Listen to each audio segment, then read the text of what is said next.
Dive in here to our rodeo roundup with our very own Justin Shaffer, who is out with us today. And I don't know where you are, Justin, but you're about to tell us. Where are you right now?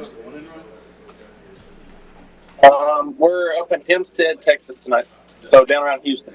Okay, awesome. Yeah, I'm from Houston. I know exactly where that is. I'm so glad you're kind of back home in Texas. How's it feel? Kind of been on the road for such a long time now, being back home in your home state. Yeah, I'm excited to be home. We're kind of home away from home for this weekend, but I'll be back. I'll actually be back tonight and have a weekend at home and get to sit in my own recliner, so it's exciting. Yeah, I bet you are excited. And something more exciting is your recent rides in South Dakota. Tell me a little bit about, kind of the experience being in South Dakota and everything that you did there for those rides. I'm going to kind of dive straight in. Obviously, you're ranked number 3 in the world, which is absolutely amazing. You've done a phenomenal job. But in South Dakota, you finished first in round 2 with a time of 3 seconds to earn $11,911. You also followed that performance. Let me go ahead and pop this up for everyone to see. You followed that performance up by winning the finals to earn yourself $32,000 for a total of $43,911, bringing your season earnings to over $150,000. Justin, that is absolutely phenomenal, and you've done a fantastic job. Tell me a little bit about your rides in South Dakota. Yeah, such a great event that they started putting on. Give a round of applause to all the people that put that on. It takes a lot to actually pull that rodeo off. And being that it's the end of the year and gives us a big opportunity. It all clicked right for me. My horse is always amazing. I drew good, and then also I was pretty sharp as well. So you put all 3 combinations together, and it's fun. Yeah, the one steer that we were 3 flat on had the arena record. That's just, that's an environment that you don't get to experience very often, especially at that big of a rodeo. But right steer, right moment, we did our job. So. Well, that's great. Doing your job at those big moments is another feeling, kind of like anything else. How do you kind of deal with the pressure that you feel whenever you get out there in front of those big crowds? Anymore, we were talking about it when we got there, just how exciting it is to get to compete under that amount of pressure. We go all year long and go to 80, 85 rodeos, somewhere in there. And all the rodeos are great, but some of them maybe you're at a morning slack and you drove all night. There's not quite as much money on the line, and that steer just feels like another run.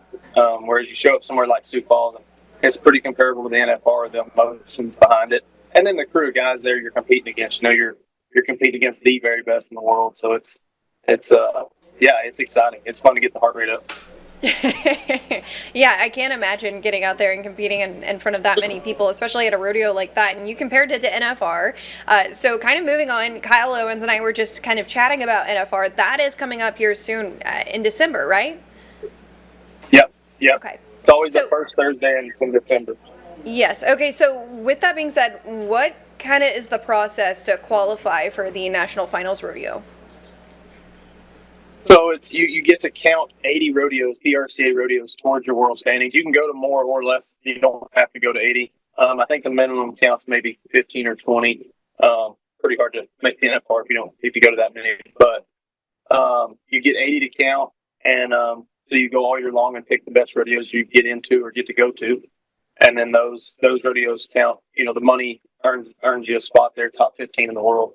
Sioux Falls itself was actually our tour spot, and it was off of points. So they had 60 tour rodeos this year, and then they pay 20 places in points. So the top 12 guys with points got into that rodeo. Well, I actually saw PRCA had posted a little snippet of you. I wish I could grab it. I emailed them asking for it, but you guys got a little trophy to kind of take with you too. I saw that they were handing those out, and I thought that was absolutely hilarious. I was like, I have to talk to Justin this week because you did so well in this previous competition, and kind of just wanted to chat with you. How's it feel kind of now being back in Texas, coming off of that high, and NFR's coming up? Well, I'm always so pumped to get to come home to the kids. They get to go with me till the 1st of August, the last couple of years, and then they go home and start school and all the festivities. And for that month and a half, I'm gone. It's pretty tough, but so I'm just excited to be back home with the family. But we'll put obviously we're at a rodeo tonight. We got some green horses we brought down here. Maybe not the 18 horses that could eventually step up. So we're kind of seasoning them, if you will. but I'll be back in the middle of this month, kind of get us started, put our head back down and put in the work so out there that we can get the same results. Awesome. Well, Justin, thank you so much. Is there anything else that you'd like to tell everyone here in East Texas, before you make your way back home? Obviously, I know you're really excited to see your kiddos and everything, but a lot of people really want to know just about what you've been up to. Yeah, thank you guys for having me on, and thanks for everybody that does watch and support. It's awesome. It's cool to see rodeo be broadcasted on bigger and bigger stages every year, so that's neat. All right. Well, Justin, thank you so much for joining us. I'm sure we will talk to you down the road. Good luck in your, next competitions that you have, and stay safe. Hey, thank you guys. All right.